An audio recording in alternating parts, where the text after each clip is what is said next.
Hello, everybody. Welcome to the Death by Disney podcast. Today, I'm talking about the 1969 live action film, The Computer That Wore Tennis Shoes.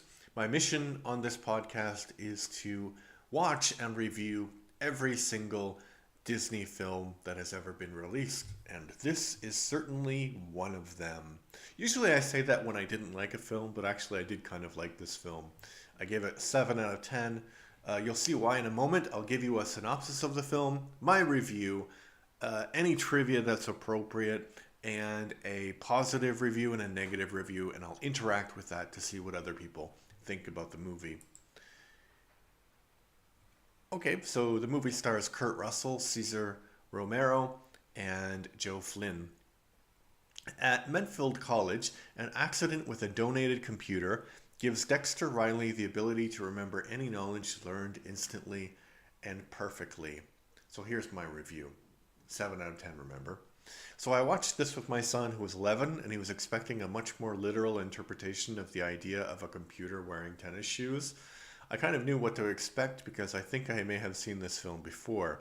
It is not a classic film by any stretch of the imagination, but it shows us an era of Disney that has been lost, when they made films that were clearly for children but were wholesome or entertaining enough to maintain the attention of adult audiences.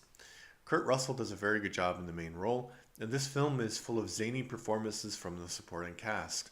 It's a real treat to watch the bright colors of the 1960s and think about the idea that a computer could be the size of a small car, or a large car for that matter, an enjoyable romp.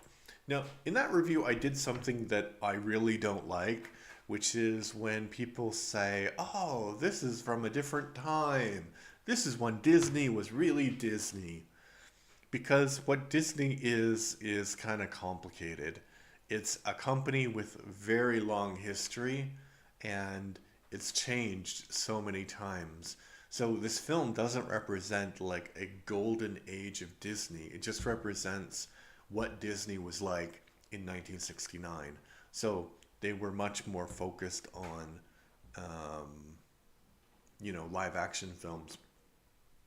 And I think what Disney now is quite different. What Disney is right now is quite different. And that's an interesting question too. Like, how much do you think the acquisition of Pixar actually hurt Disney's creativity? Because they're both kind of in the same direction. And how do you know that something is a Pixar film rather than a Disney film? Like if I told you Tangled was a Disney film, would you be like, oh yeah, and Frozen, that's a Disney film? But they look the same, right? The animation style now is pretty much the same. Okay, but that's a little bit of a tangent. So I don't have any trivia. Actually, I do have a bit of trivia. So Medfield College, for some reason, a lot of Disney's live action films are in Medfield College. They're set in this fictional college. And Kurt Russell was in a trilogy of films set at this college where he's the same person. I think Dexter Riley is his name.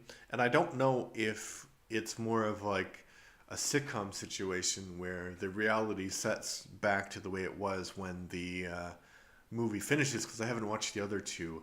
But there's like a trilogy of movies where he requires superpowers at this college. One he requires super strength, and I think the other one he might be invisible.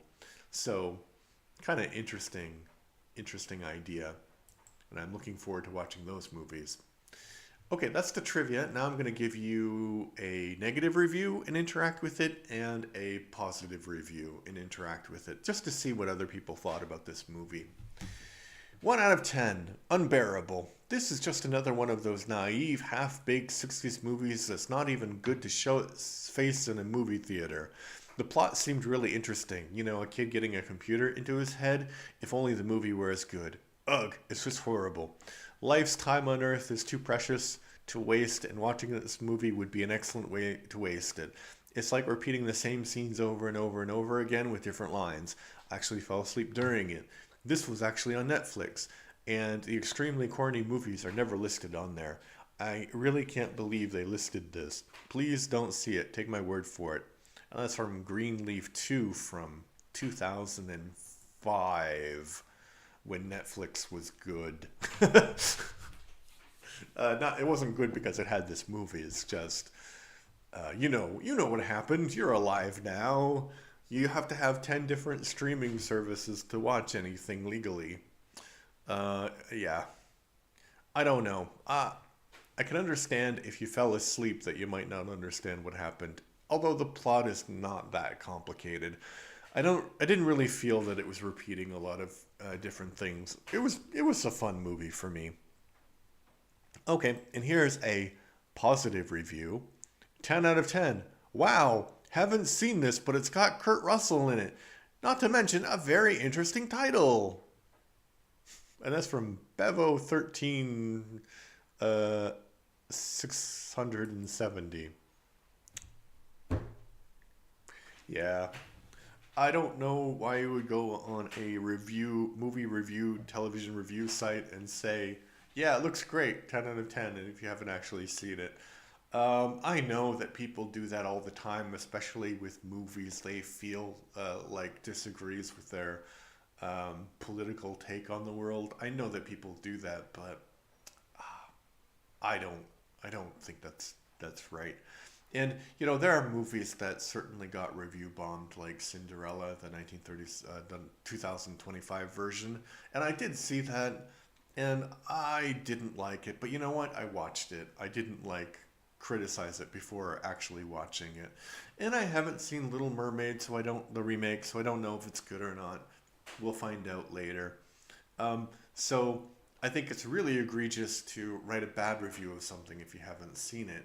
But it's also bad. I mean, it's not egregious, but it's just bad to write a review of a good review of a movie that you haven't seen. Because, we all know that there are movies that you think you'll kind of like, and you actually watch them and you're like, oh, that's bad. Okay, but what did you think about the computer that wore tennis shoes? Please leave your comments either on YouTube or on Spotify. Thanks and